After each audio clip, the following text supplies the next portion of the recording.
আসসালামু আলাইকুম। এটিএন বাংলা সংবাদে সবাইকে স্বাগত জানাচ্ছি আমি আফরোজা রূপা। বিএনপি নেতা ইশরাক হোসেনকে ঢাকা দক্ষিণ সিটি কর্পোরেশনের মেয়র হিসেবে শপথ না পড়ানোর নির্দেশনা চেয়ে দায়ের করা রিট সরাসরি খারিজ করে আদেশ দিয়েছেন হাইকোর্ট। হাইকোর্টের বিচারপতি মোহাম্মদ আকরাম হোসেন চৌধুরী ও বিচারপতি দেবাশিস রায় চৌধুরীর সমন্বয়ে গঠিত বেঞ্চ বেলা 11:30টার দিকে এই আদেশ দেন। হাইকোর্টের আদেশের পর ইশরাকের আইনজীবী ব্যারিস্টার এম মাহবুব উদ্দিন খোকন বলেন, ইশরাককে মেয়র হিসেবে শপথ পড়াতে বাধা নেই, তবে হাইকোর্টের আদেশের বিরুদ্ধে আপিল করার কথা জানিয়েছেন রিটকারীর আইনজীবী। এর আগে রিটের উপর গতকাল শুনানি শেষে আজ আদেশের দিন ঠিক করে হাইকোর্ট।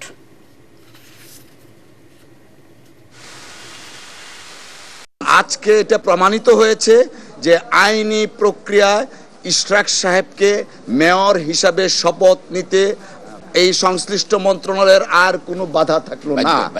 যদি তারা আজকের পরে শপথ নিতে বাধা প্রদান করে, আদালত অবমাননার শামিল হবে। এদিকে বৃষ্টিতে ভিজে মিছিল নিয়ে দলে দলে প্রধান উপদেষ্টা রাষ্ট্রীয় বাসভবন যমুনার দিকে যাচ্ছেন ইশরাক সমর্থকরা। তবে যমুনার রাস্তা কাঁটাতারে ব্যারিকেড দিয়ে বন্ধ করে দিয়েছে আইন শৃঙ্খলা রক্ষাকারী বাহিনী। ফলে কাকরাইলে প্রধান বিচারপতির বাসভবনের সামনে অবস্থান নিয়ে বিক্ষোভ করছেন তারা। সেখানে ইশরাকের পক্ষে নানা ধরনের স্লোগান দিচ্ছেন নেতাকর্মীরা। তারা বলেন, যতক্ষণ পর্যন্ত জনতার মেয়র ইশরাক হোসেনকে ঢাকা দক্ষিণ সিটি কর্পোরেশনের দায়িত্ব বুঝিয়ে দেওয়া হবে না, ততক্ষণ পর্যন্ত যমুনা ছাড়বেন না তারা। প্রয়োজনে যমুনা ঘেরাওয়ের হুঁশিয়ারি দেন তারা।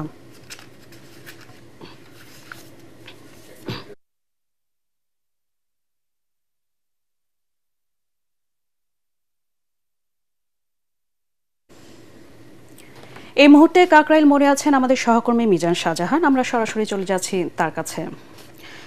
মিজান, হাইকোর্টে তো রিট খারিজ হয়ে গেছে, ইশরাক সমর্থকদের এ ব্যাপারে কি প্রতিক্রিয়া?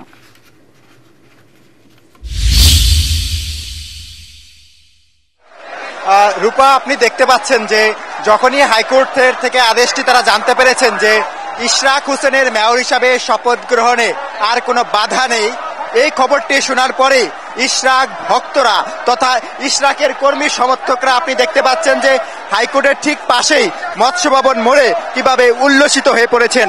তারা সবাই মিছিল দিচ্ছেন, তাদের কাছে এটিকে বিশাল বিজয় মনে হচ্ছে। তারা বলছেন যে ইশরাক হোসেন 5 বছর আগে জনতার ভোটে মেয়র নির্বাচিত হলেও ফেসিবাদী আওয়ামী সরকার তাকে শপথ গ্রহণ করতে না দিয়ে যিনি অন্যায়ভাবে ব্যারিস্টার ফজলে নূর তাপসকে মেয়র হিসাবে শপথ পড়িয়েছিল। কিন্তু ট্রাইব্যুনালের রায়ে দীর্ঘদিন পরেও হলেও এদেশের মানুষ সুবিচার পেয়েছে, ঢাকাবাসী সুবিচার পেয়েছে। কিন্তু বর্তমান সরকারের কতিপয় উপদেষ্টা তাদের অপচেষ্টার মাধ্যমে বারবার চেষ্টা করছেন ইশরাক হোসেন যাতে ঢাকা দক্ষিণ সিটি কর্পোরেশনের মেয়র হিসাবে শপথ নিতে না পারে। কিন্তু সকল অপচেষ্টাকে ব্যর্থ করে দিয়ে সর্বোচ্চ আদালতের রায়ের মাধ্যমে আজকে প্রমাণিত হয়েছে যে জনতার রায়ের বিজয় হয়েছে।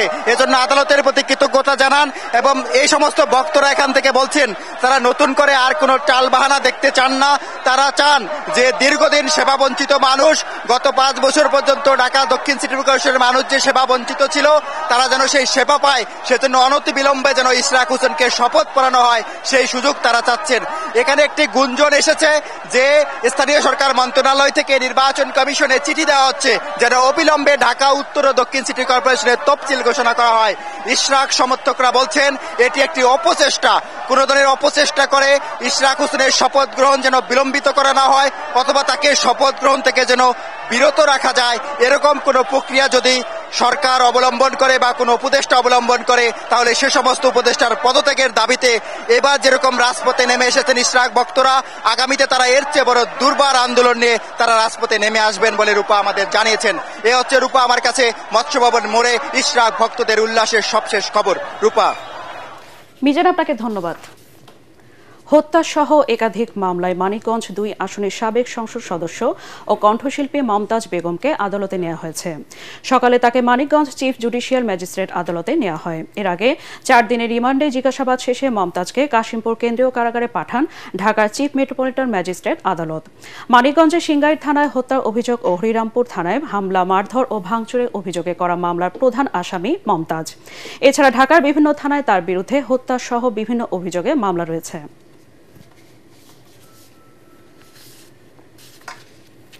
প্রায় ৯ ঘন্টা বন্ধ থাকার পর উত্তরাঞ্চলের সাথে সারা দেশে ট্রেন চলাচল স্বাভাবিক হয়েছে।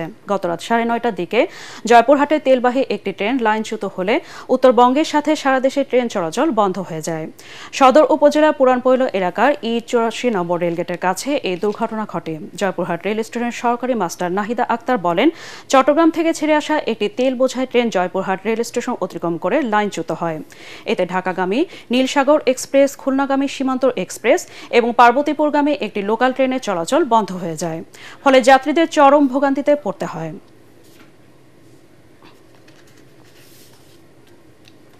কোরবানি ঈদকে সামনে রেখে পশু পরিচর্যায় ব্যস্ত খামারিরা। ভালো দাম পাওয়ার আশায় দেশের বিভিন্ন অঞ্চলের গরুর লালন পালনে এখন চলছে শেষ মুহূর্তের প্রস্তুতি। এবছর চাহিদার তুলনায় পশু বেশি থাকায় দাম নিয়ে কিছুটা দুশ্চিন্তায় প্রান্তিক খামারিরা। নারায়ণগঞ্জ, পিরোজপুর ও জয়পুরহাট প্রতিনিধির পাঠানো তথ্য ছবিতে আরও জানাচ্ছেন ফারহিন ইসলাম টুম্পা। কোরবানির ঈদকে সামনে রেখে নারায়ণগঞ্জের 4000-এর বেশি খামারে প্রস্তুত প্রায় 90,000 গরু। ইতোমধ্যে অনেক খামারে আগাম বুকিং দিয়েছেন ক্রেতারা।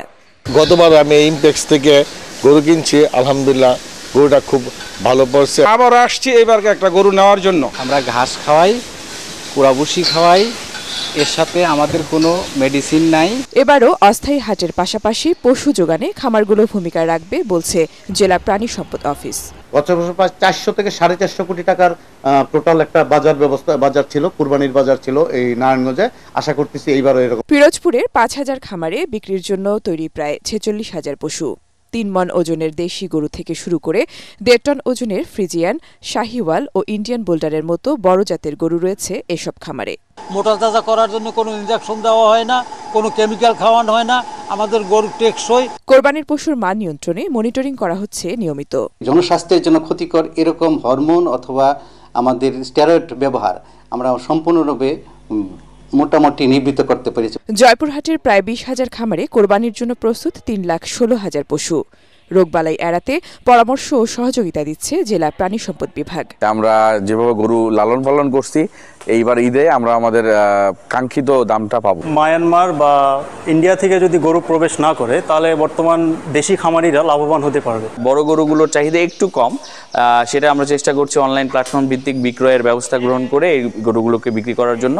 ঈদের বাজার কি যাবে এখনো বলা পারছি না, তবে এই বাজার যে বাজার আছে, এই বাজার যদি থাকে তারপরে খুব লস হবে না। খাবারের যে দাম, এই দাম হিসাবে গরু পালা যাচ্ছে না। ধান এবং প্রচুর ঘাস উৎপাদিত হয় এই জেলায়, এই জন্য খামারের সংখ্যা অনেকটাই বাড়ছে এবং খামারিদের উৎপাদন খরচ কমানোর জন্য আমরা পরামর্শ দিই। কোরবানির পশুর ন্যায্য দাম নিশ্চিতে ভারতীয় গরু আমদানি বন্ধ সহ প্রশাসনের কঠোর নজরদারির দাবি খামারিদের।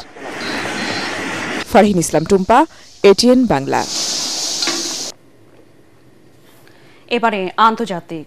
যুক্তরাষ্ট্রের রাজধানী ওয়াশিংটন ডিসির ক্যাপিটাল জিউস মিউজিয়ামের কাছে ইসরায়েলি দূতাবাসের 2 কর্মীকে গুলি করে হত্যা করা হয়েছে। ব্রিটিশ সংবাদ মাধ্যম বিবিসি জানিয়েছে, নিহতদের একজন নারী ও অন্যজন পুরুষ। ইহুদিদের একটি অনুষ্ঠানে তারা অংশ নিয়েছিলেন।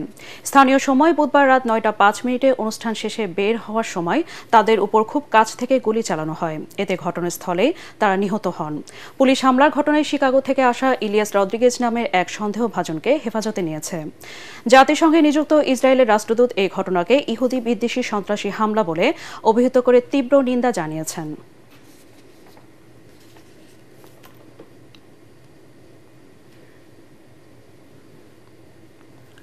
ফিলিস্তিনের অবরুদ্ধ গাজা ভূখণ্ড পুরোপুরি দখলে না নেওয়া পর্যন্ত যুদ্ধ চলবে বলে ইসরায়েলের প্রধানমন্ত্রী বেঞ্জামিন নেতানিয়াহু স্পষ্টভাবে জানিয়ে দিয়েছেন। একই সঙ্গে গাজায় যুদ্ধবিরতির কোনো স্থায়ী চুক্তিতে তিনি রাজি নন বলেও জানিয়েছেন তিনি। স্থানীয় সময় বৃহস্পতিবার এই তথ্য জানিয়েছে বার্তা সংস্থা আনাদুলু। এক সংবাদ সম্মেলনে নেতানিয়াহু বলেন, শুধুমাত্র বন্দীদের উদ্ধারের জন্য স্বল্প সময়ের জন্য যুদ্ধবিরতি বিবেচনায় আনা হতে পারে, তবে এটিকে অস্থায়ী বিরতি বলে উল্লেখ করেন তিনি। এদিকে গত 24 ঘণ্টায় ইসরায়েলি বাহিনীর হামলায় আরও 93 ফিলিস্তিনি নিহত হয়েছে। পৃথক প্রতিবেদনে বার্তা সংস্থা আনাদুলু জানিয়েছে, গাজা উপত্যকায় ইসরায়েলের চলমান হামলায় মৃতের সংখ্যা বেড়ে কমপক্ষে 53,655 জনে পৌঁছেছে। এছাড়া যুদ্ধ শুরুর পর থেকে মোট আহতের সংখ্যা দাঁড়িয়েছে 1,21,950 জনে। এবারে খেলার খবর। আরও একবার দেশকে লজ্জায় ডোবালেন বাংলাদেশের ক্রিকেটাররা। এবার সাজায় তৃতীয় টি-20তে সংযুক্ত আরব আমিরাতের কাছে 7 উইকেটে হেরে 2-1 ব্যবধানে সিরিজ হারল লিটন দাসরা। এর আগে যুক্তরাষ্ট্রের কাছেও সিরিজ হারের রেকর্ড গড়েছিল টাইগাররা। আগে ব্যাট করে 9 উইকেটে 162 রান তোলে সফরকারীরা। জবাবে 5 বল হাতে রেখে জয় নিশ্চিত করে সংযুক্ত আরব আমিরাত। রিপোর্ট করছেন SM আশরাফ। শারজার আকাশে তারা জ্বলছে না, জ্বলছে লাল সবুজ জার্সির স্বপ্ন ভস্ম হয়ে। বালু উড়িয়ে বাংলাদেশ দল ফিরছে মাঠ থেকে, প্রস্তুত দেশে ফেরার জন্য। সঙ্গে নিয়ে যাচ্ছে আরও একটি লজ্জাজনক পরাজয় এবং কিছু অদৃশ্য সামর্থ্যের প্রমাণ। দ্বিতীয় ম্যাচে হারের কারণ হিসেবে অধিনায়ক বলেন ডিউ ফ্যাক্টর, পিচ ছিল ধোঁকাবাজ। আর তৃতীয় ম্যাচে লিটন দাস বললেন এটাই জীবনের অংশ, আর সেই অংশ হতে গিয়ে বাংলাদেশের সমর্থকদের হৃদয় চুরমার বারবার। ব্যাটারদের মাঝে দেখা গেছে দারুণ সমঝোতা। একজন আউট হলেই আরেকজন নিশ্চিত করছিলেন, ভাই আপনি একা লজ্জা নেবেন কেন, আমিও যাচ্ছি। 84 রানে 8 উইকেট হারিয়ে দল তখন 100 নিচে অল আউটের সংখ্যায়। শেষ পর্যন্ত হাসান আর শরীফুলের দৃঢ়তায় মান বাঁচানো ইনিংস। সমর্থকরা বলছেন টিমের ব্যাটিং দেখে মনে হয়েছে ওরা আসলে স্লো মোশন শর্ট ফিল্মে অভিনয় করছে। কারো কারো দাবি খেলোয়াড়দের চোখে ঘুম ছিল আর বোলারদের হাতে কোমলতা। বাংলাদেশ হেরেছে, কিন্তু একটা দিক থেকে জিতেছে, আত্মসমালোচনার অভাবে আত্মতুষ্টির চূড়ায় ওঠা। ক্রিকেট ভক্তরা তাই এখন প্রশ্ন তুলছেন বাংলাদেশের ব্যাটিং অর্ডারে কি চেঞ্জ দরকার? SM Ashraf, ATN Bangla.